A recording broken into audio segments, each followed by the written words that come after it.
Naresh Kumar brilliant tutorial के इस YouTube channel में आपका हार्दिक अभिनंदन है।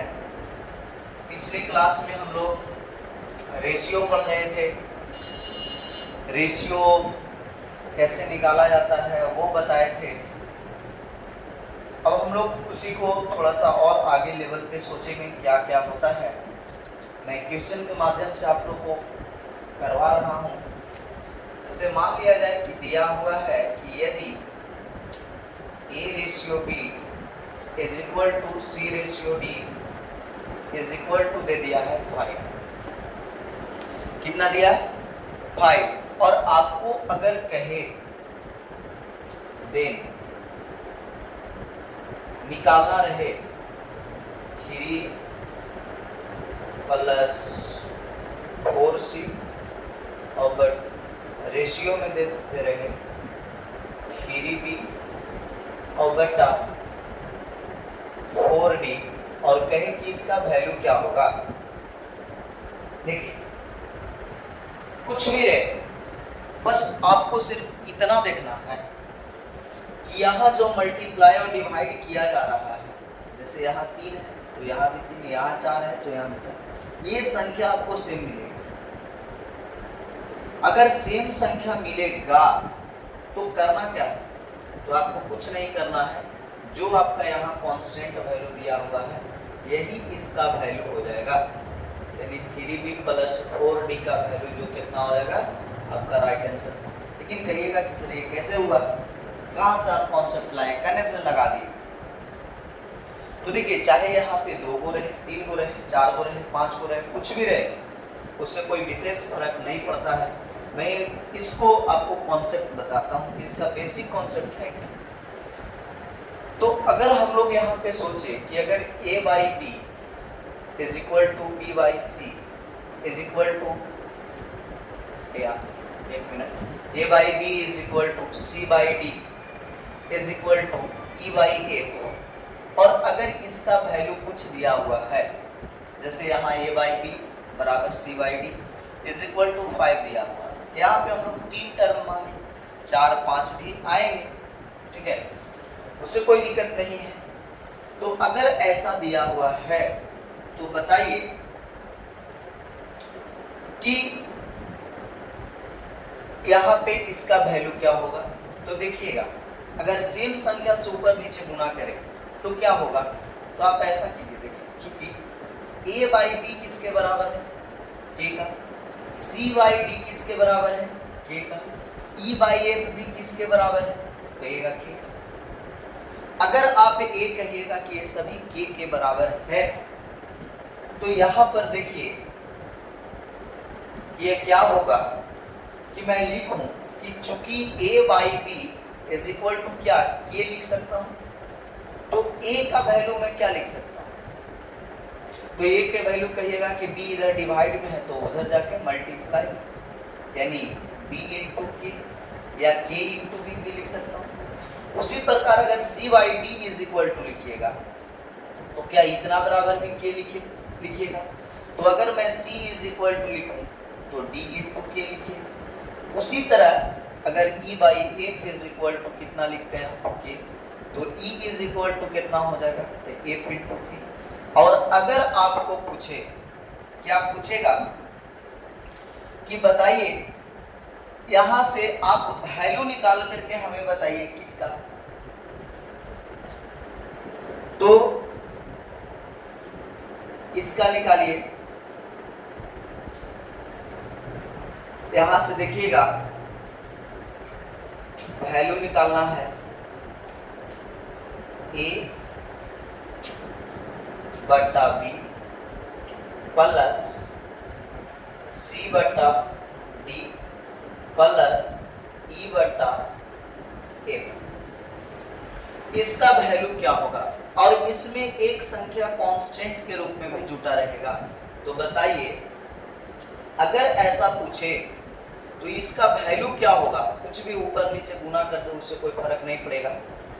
तो देखिए यहाँ A का वैल्यू हम लोग क्या लाए, B इंटू K। तो क्या मैं A के जगह इसका वैल्यू क्या होगा ये अगर पूछे तो क्या करेंगे, A के जगह क्या लिख सकते हैं, क्या b इंटू के लिख सकते हैं। c के जगह क्या लिख रहा, d इंटू के। e के जगह क्या लिख पाएंगे, f इंटू के, और बटा यहां क्या हो जाएगा, तो b plus d plus a। अब आप देख पा रहे होंगे यहां जो k है वो सब में है, तो k को मैं कॉमन ले लूं तो यहाँ क्या बचेगा, b plus d plus a, और नीचे बटा में क्या हो जाएगा, तो b plus d plus a।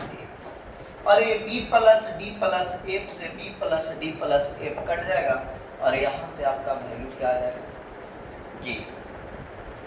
तो अगर कभी भी आपको ऐसा दिया रहे कि a बटा b और बराबर c बटा d बराबर e बटा a, और इसका वैल्यू अगर 3 है, और आपसे ऐसे पूछ दे कि बताइए कि a plus c plus e और बटा b plus d plus f, इसका वैल्यू क्या होगा, तो अभी हम लोग प्रूफ करके लाए कि इसका वैल्यू वही होगा जो यहाँ कांस्टेंट का वैल्यू, जो इसका वैल्यू दिया हुआ है। तो बताइए इसका वैल्यू में कितना हो जाएगा, 3 आपका राइट आंसर। अगर बताइए कि ऊपर और नीचे कोई संख्या से गुणा किया जा रहा है, जैसे ऊपर 2 से गुणा किए तो नीचे भी 2, यहाँ 3 से तो यहाँ भी 3, यहाँ 4 से तो यहाँ भी 4, तो बताइए ये तो कैंसिल है ना, हो जाएगा। तो फिर भी आपका क्या आएगा, ये ही आएगा। तो अब बताइए आपका इसका राइट आंसर क्या होगा, बताइए। इसको आप थ्योरी के रूप में, बेसिक कॉन्सेप्ट के रूप में लिख लीजिएगा कि कैसे ऐसा हो जाता है। तो अगर आपसे मैं पूछूं कि a by B is equal to C by D is equal to अगर 5 है, तो अगर वैल्यू आपको निकालना है 3a प्लस 4c बटा 3b प्लस 4d का वैल्यू क्या होगा, यहाँ पर वही वैल्यू होगा जो यहाँ पे k का वैल्यू, यानी आपका राइट आंसर कितना हो जाएगा। ठीक है, मुझे उम्मीद है कि इसमें आपको या किन्हीं को कोई दिक्कत नहीं होना चाहिए। आप इसको स्क्रीनशॉट ले सकते हैं, मैं साइड हो जाता हूँ, 1 2 3 आप स्क्रीनशॉट ले लिए होंगे। और चलें आगे हम लोग चलते हैं। एक और मैं आपको क्वेश्चन देता हूँ, यहाँ पर इस तरीका से क्वेश्चन देगा, मैं इसको कैंसिल करता हूँ। अगर आपको दिया हुआ है कि इफ a रेशियो b का जो वैल्यू है आपका 1:2 है, यानी 1/2 रेशियो 1/3 है, ठीक है। और b रेशियो c का वैल्यू दिया है, b रेशियो c का वैल्यू दिया है 1/5 रेशियो 1/3, 1/5 रेशियो 1/3। तो आपको निकालना है कि a प्लस b और रेशियो b प्लस c का वैल्यू क्या होगा, b प्लस c का वैल्यू क्या होगा। देखिए a रेशियो b का वैल्यू इतना दिया हुआ है, b रेशियो c का वैल्यू इतना दिया हुआ है। स्टूडेंट आप एक बात समझिए, रेशियो कभी भी बटा में नहीं आ सकती। जैसे यहाँ a रेशियो b, अगर ये वैल्यू ऐसे देता कितना मजा आता, a रेशियो b का वैल्यू दे देता 2:3, और अगर b रेशियो c का वैल्यू दे देता कितना 5:3, क्या कुछ करना था, कुछ नहीं करना था, क्या करते बताइए, पहले a ratio b ratio c निकाल लेते। बताइए a रेशियो b कितना है, तो कहिएगा कि 2:3 है, 2:3 है। b रेशियो c कितना है, तो 5:3 है। और मैंने पिछले ही लेक्चर में आपको बताया था कि जो स्थान खाली रहेगा उसके जगह इसका कब्जा होगा, बगल वाला का कब्जा किसका होगा, बगल वाला का। तो बताइए यहाँ पे जो जगह खाली है कौन बगल वाला कब्जा करेगा, यानी 5 करेगा। बताइए यहाँ पे जो घर खाली है, जो जगह खाली है, यहाँ पे कब्जा कौन करेगा, तो जाहिर सी बात है कौन करेगा, 3 करेगा। तो ये रेशियो b रेशियो c निकाल सकते हैं, तो 5 गुना 10, 5 तिहाई 15, 3 तिहाई 9, कोई कट नहीं रहा है।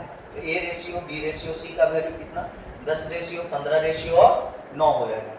अब बताइए यहां से अगर मुझे A ratio B, A plus B ratio B plus C पूछता तो कितना करते हैं, ए प्लस बी यानी 10 और 15 कितना हो जाता, 25, और रेशियो बी प्लस सी यानी बी है ए और सी है 15 और 9, 15 9 कितना हो जाता है 24, यानी आपका राइट आंसर कितना हो जाता है 25/25 रेशियो 24 हो जाता है।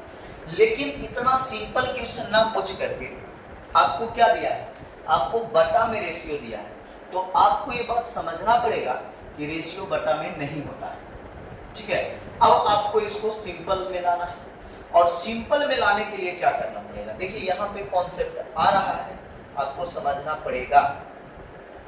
तो जब भी अगर कोई ए रेशियो बी है और अगर वो उसका वैल्यू जो दिया है वो 1/2 रेशियो 1/3 दिया है, तो इसका एक ही तरीका है, एक बढ़िया सिंपल तरीका जो है, तरीका तो बहुत हो सकते हैं, लेकिन मुझे जो आसान लगता है और लगता है कि नहीं भाई ये इजी है, तो यही है कि नीचे जो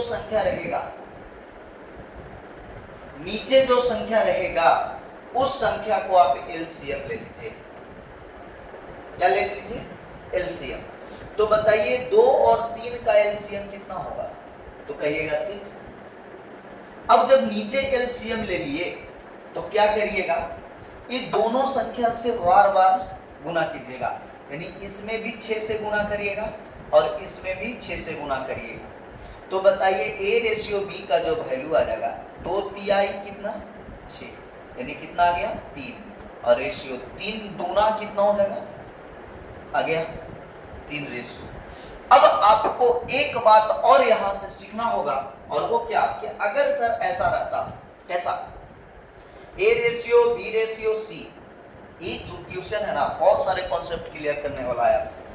अगर ऐसा रहता A ratio B ratio C और इसका वैल्यू कुछ इस तरीका से दे रहता आपको 1/3 रेशियो 1/4 रेशियो 1/2, अगर इसका वैल्यू ऐसे दे रहता तो बताइए क्या हम लोग कहें, रेशियो कभी भी बटा में नहीं होती, उसको आपको कौन सा सिंपल फॉर्म में लाना पड़ेगा। तो क्या करते हैं, तो अभी बताया मैंने क्या, नीचे वाला को एलसीएम की। अब बताइए कि मैं 6 से गुना किया यहां पर, तो क्या इसका रेशियो में कुछ फर्क नहीं आएगा, आपको तो ऐसा होना चाहिए, दिमाग में बात आनी चाहिए कि 6 से गुना करें या कोई भी सेम संख्या से गुना कीजिए तो रेशियो में कोई फर्क नहीं आता है। जैसे फॉर एन एग्जांपल आप देखिए कि अगर ए रेशियो बी का वैल्यू 5/3 है, ठीक है, अगर मैं इससे या इसमें 10 से गुना कर दूं, तो 10 में जब इससे गुना कर रहे हैं, 10 से जब इसमें गुना कर रहे हैं, तो अगला संख्या में भी कितना से आपको गुना करना पड़ेगा 10। अब बताइए 10 बचे 10 तिहाई 30, यानी 50 रेशियो कितना हो गया 3। अभी भी आप देखिएगा एक ट्विस्ट वाली बात है कि A0 और A0 काट लीजिएगा तो पुनः 5/3 आ गया।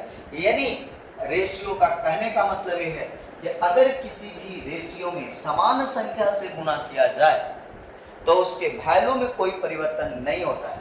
इसलिए हम नीचे वाला का जब एलसीएम लिए, ठीक है, और दोनों में गुना किए, तो बताइए 6 से इसमें भी गुना कर रहे हैं और 6 से इसमें भी गुना कर रहे हैं, इसका वैल्यू में कोई परिवर्तन नहीं होगा, कोई फॉल्ट नहीं है वैल्यू में। तो बताइए यहां पर भी वही कीजिए, तो बताइए 3 4 और 2, तो 3 4 2 का एलसीएम कितना आएगा बताइए, 3 4 2 का एलसीएम कितना आएगा, तो 3 4 12, एलसीएम कितना आएगा। अब वो भूतरू वाला नहीं कीजिएगा, 3 है 4 है 2 है, एलसीएम लीजिए 2 से लगेगा 3 2 एकम 2, 3 दूना 6 6 दूना 12 12 एकम 12 यानी 12, उतना नहीं, बस अब इतना तो आप कर ही पा रहे होंगे। अब बताइए जो 12 एलसीएम आया, मैं क्या करूंगा, तीनों संख्या में 12 12 12 से गुना करूंगा। तो बताइए इसमें भी 12 से गुना, इसमें भी 12 से गुना, और इसमें भी 12 से गुना करूंगा, तो बताइए 4 तिहाई 12 होगा। चलिए इसमें गुना करेंगे, 4 तिहाई 12, 6 दूना 12। अब बताइए यहाँ कितना आया, 4 रेशियो 3 रेशियो 6, 4 रेशियो 3 रेशियो 6, क्या यही बात है? 4 रेशियो 3 रेशियो 6, कोई दिक्कत? अब बताइए सिंपल आया कि नहीं, बोलिए, कोई प्रॉब्लम इसमें नहीं होना चाहिए। अब देखिए इसी प्रकार का जब मेरा रेशियो है, तो आप बताइए रेशियो अगर आपका बटा में दिया हुआ है तो आप इसको सिंपल ला सकते हैं। तो इसी तरह से जब मेरा रेशियो यहाँ बटा में है, तो सर्वप्रथम मेरा कर्तव्य ये बनता है कि इस रेशियो को, जो ए रेशियो बी का वैल्यू 1/2 रेशियो 1/3 दिया हुआ है, इसको सबसे पहले सिंपल आप कीजिए। तो बताइए 2 और 3 का एलसीएम कितना हुआ, तो इसका एलसीएम 6 होगा। तो 6 से दोनों में क्या करेंगे, मल्टीप्लाई करेंगे। जब 6 से दोनों में मल्टीप्लाई करेंगे तो 2 तिहाई 6 और 3 दूना 6, यानी ए रेशियो बी का जो वैल्यू आ जाएगा वो 3 रेशियो 2 का आएगा। इसी प्रकार किसका आप रेशियो निकालिए, बी रेशियो सी का। यहाँ पे कितना है, 1/5 रेशियो 1/3। इसका एलसीएम कितना आया, तो स्टूडेंट 5 और 3 15। अब बताइए 15 से मैं इसमें भी गुना करूंगा और 15 से इसमें भी गुना करूंगा। 5 तिहाई 15, 3 बचे 15। बताइए बी रेशियो सी का वैल्यू कितना आएगा, 3 रेशियो 5। अब बताइए कितना मजा आ गया। बताइए ए रेशियो बी का वैल्यू आप जान रहे हैं, बी रेशियो सी का वैल्यू आप जान रहे हैं, तो क्या सबसे प्रथम कर्तव्य अब बन रहा है कि हम किसका वैल्यू निकालें, A ratio B ratio C. क्या ऐसा काम करने के लिए पिछले लेक्चर में मैंने बताया, अभी भी मैंने बताया। तो बताइए ए रेशियो बी का वैल्यू कितना, 3 रेशियो 2। बी रेशियो सी का वैल्यू कितना, 3 रेशियो 5। बताइए कहाँ कहाँ जाएगा, तो जिसका जगह खाली है, बताइए 3 के सामने 3, 2 के सामने खाली है तो 2 आ जाएगा। गुना कीजिए, 3 तिहाई 3 दूना 5 दूना 10। कोई कट रहा है तो काट दीजिए, नहीं कट रहा है छोड़ दीजिए। बताइए ए का ratio, A ratio B ratio C का वैल्यू 9 रेशियो 6 रेशियो 10। ठीक है, हमें यहाँ किसका वैल्यू पूछा है, ए और ए प्लस बी और किसका रेशियो बी प्लस सी। अब आप बताइए स्टूडेंट ए का वैल्यू कितना 9, बी का वैल्यू कितना 6, तो 9 6 9 6 कितना 15 रेशियो बी प्लस सी। तो बी का वैल्यू 6, सी का वैल्यू 10, तो 10 और 6 कितना हो गया स्टूडेंट 16। तो बताइए यहाँ पे इसका वैल्यू कितना हो गया 15 रेशियो 16। ये आपका राइट आंसर हो गया। तो बताइए आज का जो सेशन था, मैं थोड़ा शॉर्ट ही वीडियो डाल रहा हूँ, ठीक है। आज का जो सेशन हुआ क्या उसमें आपको कोई दिक्कत है तो बताइए। हमें जैसा लगता है दिक्कत नहीं होना चाहिए, मैं बहुत बारीकी से आप लोगों को समझाने का प्रयास कर रहा हूँ। अगर जहाँ पे भी दिक्कत रहे तो आप कमेंट करके बता सकते हैं। अगर कुछ और परिवर्तन करने की बात रहेगा तो मैं ज़रूर परिवर्तन करूँगा। और वीडियो को स्किप करके ना देखें, ज़्यादा से ज़्यादा लोगों को शेयर करें, चैनल को सब्सक्राइब करें और वीडियो स्किप करके ना देखें। और ये जो समय है आपको पढ़ने का टाइम है, कुछ करने का टाइम है, कुछ बनने का टाइम है, तो आप इस समय को व्यर्थ ना जाने दें, ठीक है। और एक ढंग से तैयारी कीजिए, प्रिपरेशन कीजिए। Thank you. तो फिर मिलते हैं हम लोग नेक्स्ट वीडियो में, नेक्स्ट क्लास में भी मैं इस रेशियो को आगे बढ़ाऊंगा। तो ठीक है, तब तक के लिए ओके।